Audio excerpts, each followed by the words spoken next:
Hello, welcome to Washington Talk. I'm Young-Gyo Kim. The days are counting down to the U.S. election day. The eyes of the world are watching who will become next U.S. president, as it could mark a turning point not only for the U.S., but also for the world. And the same could be said for the Korean Peninsula. Today we'll go through again how the two presidential candidates, President Donald Trump and former Vice President Joe Biden, perceive the issues surrounding the Korean Peninsula. Joining us is Mark Fitzpatrick, Associate Fellow and former Executive Director of International Institute for Strategic Studies Americas. Mr. Fitzpatrick was Acting Deputy Assistant Secretary for Non-Proliferation at the State Department. David Maxwell also joins us today. He's Senior Fellow at the Foundation for Defense of Democracies. Mr. Maxwell was a planner for the United Nations Command and the ROK U.S. Combined Forces Command. Welcome to the program. Happy to be here. Thank you. Now we have just a few days until the November 3rd election. So, Mr. Fitzpatrick, who do you think have an upper hand? Well, according to the polls, former Vice President Biden is leading, but it's within the margin of error. And we saw 4 years ago that Hillary Clinton was leading, but she lost. So it's not over until it's over. Mm-hmm. Mr. Maxwell, what about you? How did you watch the whole presidential race so far? Well, it's certainly been, a continuation of the American experiment, our democratic experiment. Clearly there's divisiveness in the country between, really the two extremes. But I think most of us in the middle are hoping for a positive outcome in the election, and that our great American experiment will continue. My real question, though, is, what does Kim Jong-un think, and what are his odds makers putting on which candidate will win? I think that's a really interesting thing to think about. President Trump and former Vice President Biden show a stark contrast in their views on North Korea and its leader Kim Jong-un. And of course, President Trump was very distinctive in his top-down approach towards North Korea. Mr. Maxwell, what were the gains and losses in this approach? President Trump and Kim Jong-un have been practicing what I like to call unconventional, experimental, top-down, and pen-pal diplomacy. Clearly, this is the way Kim Jong-un operates from the top down, and I think President Trump was very comfortable with that. The biggest takeaway, I think, has been what President Trump has touted, that his agreement with Kim Jong-un not to test ICBMs and not to test nuclear weapons. However, as we saw on October 10th, Kim Jong-un has continued to modernize his military across the spectrum of conventional arms. And we also saw 2 new missile systems that I do not believe we've ever seen tested. So despite the sanctions, despite the maximum pressure, Kim Jong-un has been able to modernize his military and his equipment at the expense of the Korean people living in the north. Mr. Fitzpatrick, what are your thoughts? Well, I think one has to recognize that tensions have been reduced under President Trump. 3 years ago, there was concern that the Korean Peninsula was near a state of war. I was very concerned that there might be a move that could erupt. That didn't happen. And the fact that President Trump was able to engage directly with North Korea's leader was positive in the abstract. Because we knew, who we were talking to. Previous negotiations at the working level, I always wondered whether what they were telling us was from the leader, or whether what we were telling them went to the leader. Well, this time we knew it did. The downside, of course, is that North Korea has not stopped at all its development of missiles and nuclear weapons, as Mr. Maxwell said, and it's displaying ever larger, more further-reaching weapons of destruction. So the issue is still very much with us. That we haven't seen really any progress over the last 4 years. It's gotten worse. Former Vice President Biden vows that he will take a different approach from President Trump's, although he was still open to an opportunity to meet North Korean leader Kim Jong-un. Mr. Fitzpatrick, isn't former Vice President Biden expected to put more emphasis on working-level diplomacy? Yes, I think Mr. Biden will return to the traditional way of diplomacy of the United States, of trying to work out agreements generally at the working level and only elevate it to a summit when an agreement is close. But as he said, he would be willing to meet with the leader when there's something to be gained for it. In addition to this issue of the format and the approach, I think one has to also look at the issue of the substance. And I don't think there's a great deal of difference. I mean, denuclearization remains the goal, but I think Vice President Biden may be more inclined to look for lesser goals. He may be more inclined to strike deals that don't reach denuclearization in one fell swoop, but try to make progress in that direction. Mr. Maxwell, what will be the pros and cons in this kind of approach? Well, I think, first of all, President Trump has lifted a taboo for American presidents, and I think all future presidents, now could have the flexibility to meet with Kim Jong-un. And as Mr. Fitzpatrick said, if there are substantive working level agreements made or negotiations made, they can bring an agreement to the leaders and hold a summit to do that.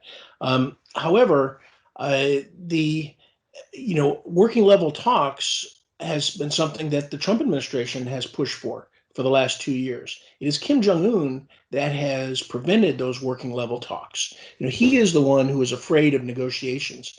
He is the one who's not empowering his negotiators to come to the table and to really work out the details. Frankly, two leaders cannot come together and make a deal without the hard work of the substantive working level negotiations to work out the real details. And so even though President Trump and Kim Jong-un meet and talk, they are not going to work out a deal. And so if Vice President Biden is elected, I expect that he will push for working level negotiations. And as Mr. Fitzpatrick said, probably more step by step. But we have to remember that Kim Jong-un is going to use those negotiations to get concessions, to get sanctions relief. And I think as we look at what happened on October 10th and the display of new weapon systems, I think he is really setting the stage for future negotiations to have ramped up the pressure with new systems and then maybe use those as bargaining chips to get concessions either from a second Trump administration or from a Biden administration. Mm-hmm. For the last 3 decades, no U.S. president could stop North Korea's ambitions for nuclear programs. Is there really a way to make the North Korean regime give up its nuclear weapons? Mr. Maxwell. Well, I think, we framed the question wrong. It's the presidents can't make Kim Jong-un give up his nuclear weapons, really short of force. It's really got to be Kim Jong-un's decision, like it should have been his father's. But they have, embraced nuclear weapons as a key part of its strategy, written into its constitution as a nuclear state. They believe it's key to survival as well as key to their blackmail diplomacy. And so I don't think that any president can really make Kim Jong-un give up his nuclear weapons, nor are there any concessions. Mr. Fitzpatrick, you, of course, have a first-hand experience and expertise in non-proliferation area at the State Department. How do you look back? I dealt with several countries who insisted on developing nuclear weapons, Israel, India, Pakistan, North Korea. And the key phrase was one uttered by a former Pakistani foreign minister who said famously, if India develops nuclear weapons, we will too. If we have to eat grass, we will develop nuclear weapons. In other words, you can impoverish us as much as you want, but we will not be deterred from developing nuclear weapons. We will eat grass. And I think that mentality is probably what we also see in North Korea. So I agree with Mr. Maxwell. If North Korea insists that nuclear weapons are the key to its survival of its regime, then the only solution is a change of regime. I don't advocate external forces to change the regime in North Korea. I think it has to come indigenously from the North Korean people. But I think that is, in the long term, the only solution to all of the problems that North Korea poses. I had one caveat. I'm not entirely sure that I'm correct. And maybe, just maybe, the current North Korean leader or some other North Korean leader might recognize that nuclear weapons cannot save the regime from its own people, as Mr. Maxwell said, and that there may be, economic development is the way to save the regime. Maybe they might come to that realization, and if so, we should continue to make that offer clear to them. Then what is your advice for the next administration in this regard, Mr. Fitzpatrick? Well, I would say, you have to keep denuclearization as the goal. It's vital to America's alliance relationships with South Korea and with Japan, and it's vital to the long-term stability of the region. But while keeping denuclearization as the goal, don't forego lesser goals. And if you can get a closure of Yongbyon, then go for it. It's not the solution to ending all of North Korea's nuclear program, but it's a big part of it. Try to get it. See what kind of a medium a deal you can work out, or a lesser deal, a deal about transparency. There are several steps that one could possibly reach as North Korea insists that it won't give up its nuclear weapons, but it might be willing to bargain away some of it, and I think it may be worthwhile to do that. Mr. Maxwell, what would you advise? Well, first of all, I agree with much of what Mr. Fitzpatrick said. One thing I think, though, is key is that whatever happens on the future on the Korean Peninsula in the future, it's got to rest on a solid foundation of the ROK-US alliance, as well as the US-Japan alliance as well. So our alliances are really key to supporting diplomacy in the long run. And so it's really important that we strengthen and sustain our alliances. I agree with negotiation with North Korea, engaging them, but we must do it from the understanding that North Korea is conducting their own form of political warfare. I like to call it the long con. They've been masterful at getting something for nothing.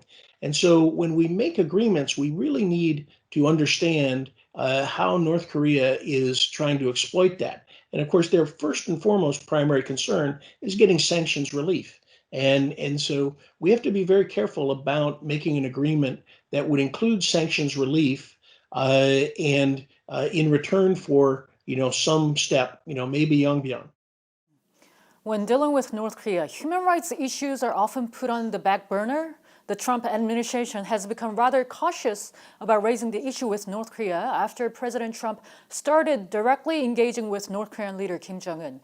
Did this approach help making any progress in denuclearizing North Korea, Mr. Maxwell? No, I don't think so. And I think it's a mistake to not use a human rights upfront approach. I think President Reagan did that with the Soviet Union, and we should not be afraid to address human rights. Human rights is a moral imperative, but it's also a national security issue because Kim Jong-un denies the human rights of the Korean people in the North to ensure his survival. And whenever we address nuclear weapons, it reinforces the legitimacy of the regime. But when we address human rights, it undermines the legitimacy of the regime. And in fact, Kim Jong-un is very afraid when we bring up human rights and when the international community brings up human rights. And most recently, there was a report that South Korea may not co-sponsor this year's UN resolution condemning North Korea's human rights violation. If South Korea doesn't co-sponsor this year, it'll be 2 years in a row that South Korea refrains from being involved with the UN resolution. Mr. Fitzpatrick, have we achieved anything from this kind of approach? Oh, I think clearly we haven't. North Korea's human rights record remains abysmal. I haven't seen any improvement in their treatment of their own people. And nor have we seen that North Korea has made any progress toward denuclearization or toward lessening its military posture. So these gestures made by South Korea, it's understandable, but they haven't achieved anything. So I agree with Mr. Maxwell, and I like the example he raised of President Reagan. Throughout the Cold War, the United States negotiated arms control agreements with the Soviet Union. They were just focused on the nuclear and the missile issues. They didn't bring human rights into the negotiation, but on a separate track, President Reagan was very firm about denouncing Soviet human rights violations. And I think that's the way to go with North Korea. You try to negotiate on the nuclear front. Meanwhile, you don't let up on pointing out the flaws in the system and the human rights violations. And what I'm going to ask you now should not be neglected, but rather given utmost priority, the U.S. relationship with its ally, South Korea. How are the two presidential candidates different in their views towards allies? Mr. Fitzpatrick first. You know, on this one, they're night and day different. Former Vice President Joe Biden just had an interview with Yonhap. I read it this morning, and he said he's not going to use the U.S. troop deployments in South Korea as leverage to try to pressure South Korea into paying more. In effect, he's going to treat South Korea like the ally, respectable ally that it is, and treat them with respect. The traditional way that all U.S. administrations, Republican and Democrat, have treated allies over the years. The current president is different. You know, he has a transactional approach to everything, including the security commitments of the United States. And this transactional approach, combined with his unilateralist mentality, creates real potential for strain in the alliance. And Mr. Maxwell, the U.S. and South Korea always ensure that the two countries stay in lockstep. Will this be maintained no matter who becomes the next president? Yes, I think it's in the interest of both countries to maintain a strong alliance. As Mr. Fitzpatrick said, though, President Trump has a very transactional view of alliances. I think that Mr. Biden will get back to a more, alliance based on shared interest, shared values, and shared strategy. And it's really the shared values that I think is really key because, although we focus on the nuclear problem in North Korea, really on the peninsula, it's an ideological war. It's a choice for the 85 million, Korean people on the entire peninsula. What values do they want to live by? The shared ROC US values of freedom and individual liberty and liberal democracy, free market economy, rule of law, and human rights? Or is it the values of Kim Il-sung and Kim Jong-il and Kim Jong-un, Kim Il-sungism, Juche, Songbun, the social classification system, Songun, military first policy, and the denial of human rights to keep Kim Jong-un in power. And so that's really the choice for all the Korean people. And that should be underlying, the way forward, because choosing those values means that eventually there's going to be a unified Korea, and it should be a united Republic of Korea, which is the only way we're going to see an end to the nuclear program and the crimes against humanity being committed in North Korea every day. The clock is ticking down and the U.S. presidential election day is looming. President Trump and former Vice President Biden offer two very different visions of how the U.S. will interact with other countries. And who wins the November 3rd election will largely shape the future place of the United States in the world. Mr. Fitzpatrick and Mr. Maxwell, thank you so much for being with us today. Really happy to be here, and I think this was a great discussion. Dave and I come from different parts of the political spectrum, but we really agree on policy toward North Korea and what has to change. And Mr. Maxwell? Yes, I agree with Mark. I think that, we both focus on denuclearization and human rights, but really, I think we agree that there's got to be change on the Korean Peninsula. And ultimately, the only way that we're going to see an end to the nuclear program and the crimes against humanity that are being committed every day against the Korean people in the North is through unification and a united Republic of Korea. And that does it for this week's Washington Talk from Voice of America. Please join us again next week for more analysis.